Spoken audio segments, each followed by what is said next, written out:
Assalamualaikum warahmatullahi wabarakatuh. Saya Ajeng Linggasari. Video ini dibuat untuk memenuhi salah satu tugas mata kuliah Kepramukaan 2. Selamat menyaksikan. Pembina upacara memasuki lapangan upacara.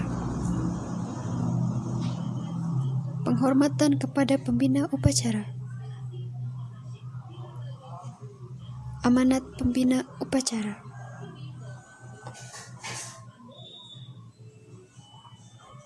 Salam Pramuka. Assalamualaikum warahmatullahi wabarakatuh.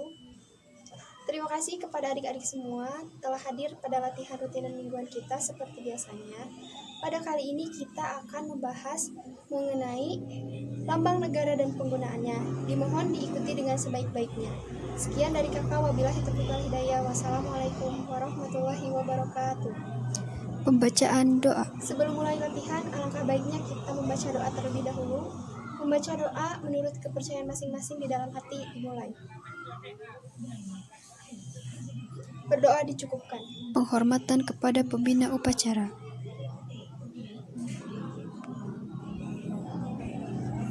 Pembina upacara meninggalkan lapangan upacara. Assalamualaikum warahmatullahi wabarakatuh. Salam Pramuka. Nah, apa kabar adik-adik semuanya? Mudah-mudahan kita selalu diberi kesehatan. Amin. Oh iya, pada pertemuan kali ini kita akan membahas lambang negara dan penggunaannya. Oh iya, coba adik-adik, ada yang tahu apa lambang negara Indonesia? Ya, betul bahwa lambang negara Indonesia adalah Garuda Pancasila. Ini kakak punya gambarnya nih, nih. Jadi, lambang negara Indonesia adalah Garuda Pancasila dengan semboyan Bhinneka Tunggal Ika yang ditulis di atas pita yang dicengkram oleh kedua kaki burung Garuda nih. Oh iya, apa arti dari Bhinneka Tunggal Ika? Ada yang tahu? Berbeda-beda tetapi tetap satu. Betul. Jadi Bhinneka Tunggal Ika ini artinya yaitu berbeda-beda tetapi tetap satu. Seperti itu. Nah, warna keemasan pada burung Garuda ini melambangkan keagungan dan kejayaan, seperti itu. Lalu, lambang Garuda ini ada perisai yang di dalamnya berisi lambang-lambang Pancasila yang diikat di leher burung Garuda ini.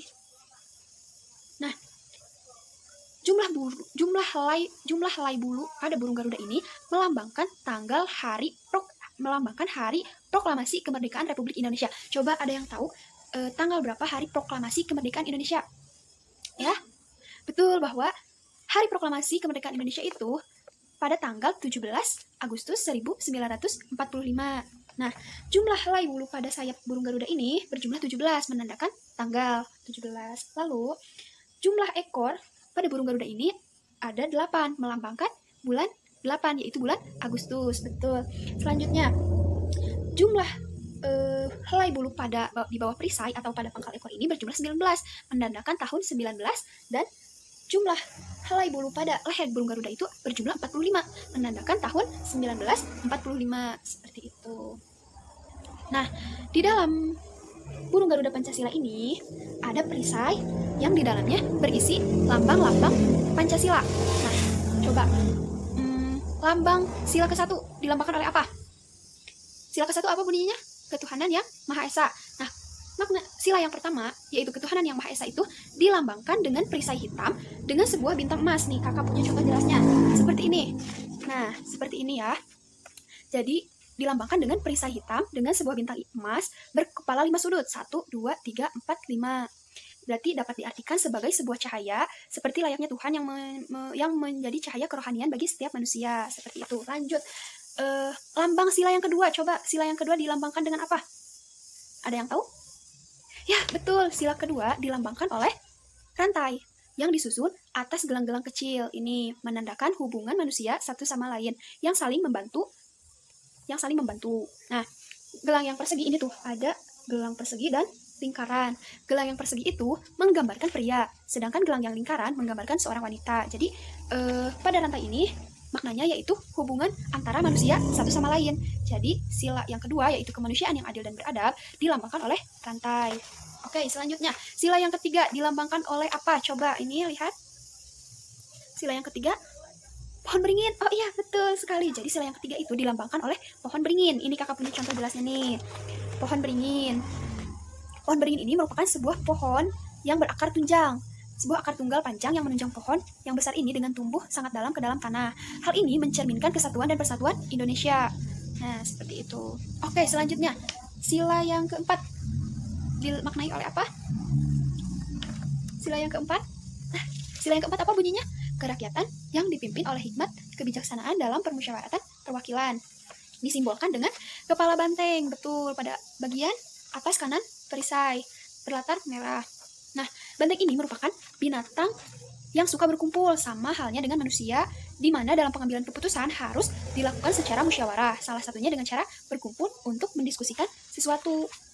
Makanya, sila keempat atau kerakyatan yang dipimpin oleh hikmat kebijaksanaan dalam permusyawaratan perwakilan dilambangkan oleh kepala banteng, seperti itu. Selanjutnya yang terakhir, sila kelima dilambangkan oleh apa ini yang belum tersebut?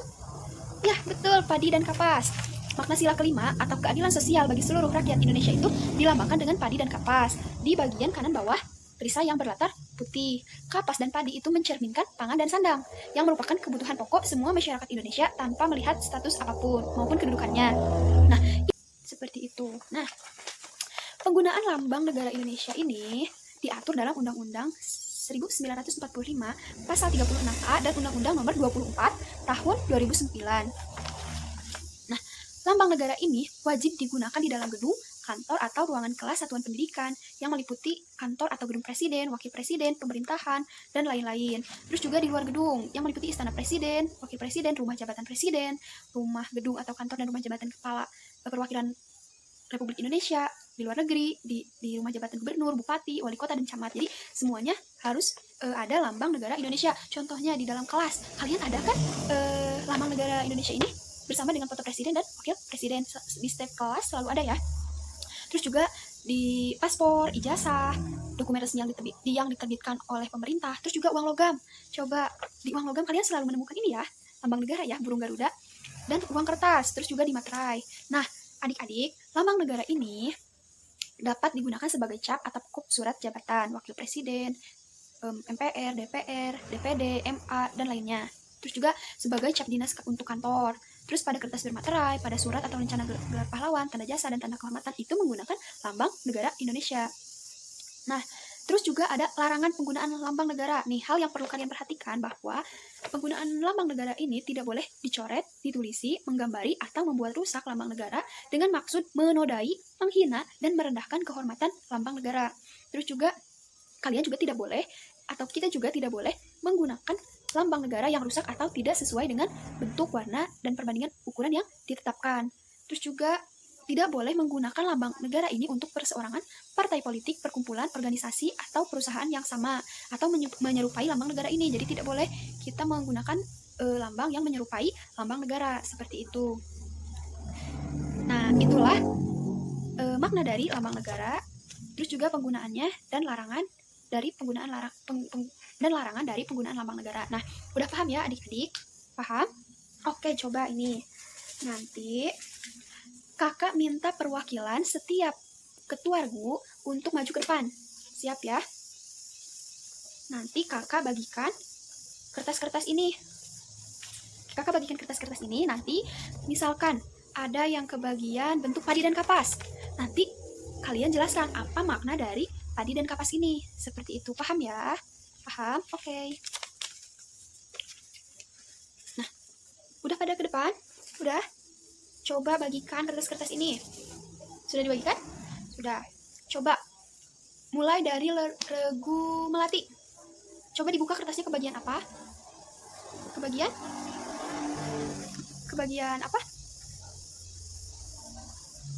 Kebagian padi dan kapas? Boleh, coba jelaskan apa makna dari padi dan kapas ini? Nah, betul sekali. Apa betul ya? Betul ya, bahwa padi dan kapas ini, bahwa sila yang kelima dilambangkan oleh padi dan kapas, di mana padi dan kapas ini mencerminkan pangan dan sandang, dan merupakan kebutuhan pokok semua masyarakat Indonesia tanpa melihat status apapun, seperti itu. Nah, betul. Coba selanjutnya. Regu mawar kebagian gambar apa? Oh iya, coba jelaskan. Ya, betul. Ya, betul sekali. Udah pada paham ya mengenai lambang ini? Paham? Oke. Nah, mudah-mudahan pertemuan ini ilmunya dapat bermanfaat bagi kita semua. Nah, nanti kan sebentar lagi azan. Coba kalian istirahat terlebih dahulu, sholat berjamaah di masjid terlebih dahulu. Nanti sekitar 30 menit kemudian kakak tunggu di lapangan, kita main games ya, paham? Jadi kalau kalian udah pada beres langsung ke lapangan, oke? Oke, kakak tunggu di lapangan ya. Sekian dari kakak. Wabillahi taufiq wal hidayah. Wassalamualaikum warahmatullahi wabarakatuh. Pada kumpul ini semua? Udah kak? Oke, udah ya. Kita mulai. Kakak punya sebuah games, namanya games tepuk-tepukan. Oh iya, sebelum mulai games, coba kakak cek dulu, masih semangat? Masih? Coba tepuk semangat. Semangat. Semangat, ayo. Semangat. Semangat.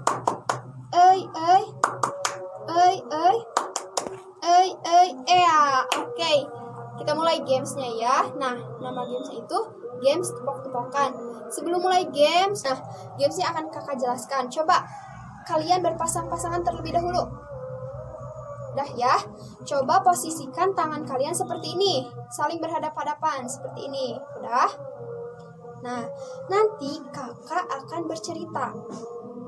Nanti ketika kakak bilang sapi atau ayam, ketika kalian misalkan nih, kalian sapi, misalkan kakak sapi. Nah, kakak bercerita, terus kakak bilang sapi, maka kalian tepuk tangan teman kalian yang memilih ayam. Paham ya? Paham? Oke. Contohnya, kakak akan bercerita. Pada suatu hari, ibu akan pergi ke pasar dengan membawa daftar belanjaan. Di pasar, ibu melihat daftar belanjaan tersebut. Yang pertama, sayur. Yang kedua, tomat.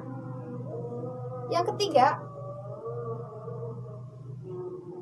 daging domba. Dan yang keempat, royco ayam. Nah, udah ya. Nah, contohnya seperti itu. Oke, kita relax, balik lagi ke posisi awal. Saling berhadapan-hadapan. Coba saling berhadapan-hadapan lagi. Kita mulai ya gamesnya. Coba pada ke posisi awal. Udah siap ya? Siap? Oke. Di sebuah desa